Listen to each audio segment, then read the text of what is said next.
چیلم شہدائے کربلا کی یاد میں ملک بھر کی طرح سیون شریف میں بھی مجلس و ماتم کا سلسلہ جاری ہے۔ اسیران کربلا کی یاد میں سفر عشق مشی کے پیدل قافلے مختلف مقامات سے برآمد ہوئے، جن میں ایک مشی کا بڑا قافلہ سیون تحصیل کے شہر جہانگارہ سے 25 کلومیٹر کا پیدل سفر زائر امام حسین نے درگاہ لال شہباز قلندر تک پہنچ کر طے کیا، اور دوسری طرف مشی کا قافلہ 10 کلومیٹر کا پیدل سفر کر کے امام بارگاہ وادی زہراں سے درگاہ لال شہباز قلندر پر اختتام پذیر ہوا۔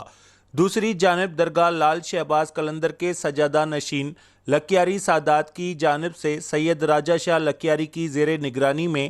درگاہ حضرت جمن جتی سرکار سے تابوت کا قدیمی ماتمی جلوس برآمد کیا گیا۔ ماتمی جلوس میں مقامی ایڈمنسٹریشن کی جانب سے صحت، صفائی اور سیکیورٹی کے بہتر انتظامات کیے گئے، جبکہ مقامی مومنین کی جانب سے عزاداران امام حسین کے لیے جگہ جگہ پر سبیلوں اور لنگر نیاز کا بھی اہتمام کیا گیا۔ رپورٹ ماجد علی قریشی، سیون شریف۔